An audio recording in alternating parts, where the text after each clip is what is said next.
আসসালামু আলাইকুম। আপনি কি জানেন আমাদের রক্তনালীতে চর্বি জমে ধীরে ধীরে ব্লক তৈরি হতে পারে, যাকে ডাক্তাররা বলে প্ল্যাক। এটা হার্ট অ্যাটাক বা স্ট্রোকের ঝুঁকি বাড়িয়ে দেয়। কিন্তু সুখবর হলো, কিছু প্রাকৃতিক উপায় আছে যা নিয়মিত মেনে চললে রক্তনালী অনেকটাই পরিষ্কার রাখা যায়। আজ আমি আপনাদের সেই উপায়গুলো সহজ ভাষায় বলবো। খাবারের পরিবর্তন। প্রথমেই খাবারের দিকে নজর দিন। চর্বিযুক্ত, ভাজা পোড়া, প্রক্রিয়াজাত খাবার কমিয়ে দিন। এর বদলে খান বেশি পরিমাণে শাকসবজি, ফল, ডাল, বাদাম এবং পুরোদানা খাবার। বিশেষ করে রসুন রক্তনালীর চর্বি কমাতে সাহায্য করে। প্রতিদিন কাঁচা বা হালকা রান্না করা রসুন খেলে প্ল্যাক গঠনে হার কমে। স্বাস্থ্যকর তেল ব্যবহার। খাবার রান্নার জন্য নারিকেল তেল, অলিভ অয়েল বা সরিষার তেল ব্যবহার করুন।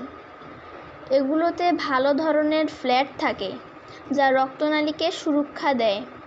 ট্রান্স ফ্যাট এবং বেশি পরিমাণে ডালডা ব্যবহার একেবারেই এড়িয়ে চলুন। নিয়মিত ব্যায়াম। প্রতিদিন অন্তত 30 মিনিট হাঁটা বা হালকা দৌড়ান। ব্যায়াম রক্ত সঞ্চালন বাড়ায় এবং শরীরের বাড়তি ফ্যাট কমিয়ে দেয়। যোগ ব্যায়াম ও স্ট্রেচিং ও রক্তনালী নমনীয় রাখতে সাহায্য করে। স্ট্রেস কমানো। মানসিক চাপ বা স্ট্রেস হার্টের বড় শত্রু। প্রতিদিন কিছু সময় মেডিটেশন, শ্বাস প্রশ্বাসের ব্যায়াম বা প্রিয় কাজে ব্যয় করুন। পর্যাপ্ত ঘুমও খুবই জরুরি। প্রাকৃতিক ডিস্টিল পানীয়।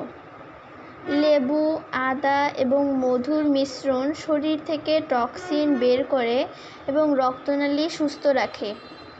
গরম পানিতে আদা, লেবুর রস, সামান্য আদা কুচি আর 1 চামচ মধু মিশিয়ে সকালে খালি পেটে খেলে উপকার পাওয়া যায়।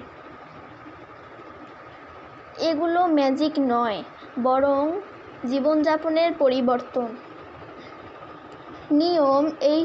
নিয়মিত এই অভ্যাসগুলো মেনে চললে রক্তনালী অনেক দিন সুস্থ থাকবে, হার্ট অ্যাটাকের ঝুঁকি কমবে এবং আপনার জীবন হবে আরও প্রাণবন্ত।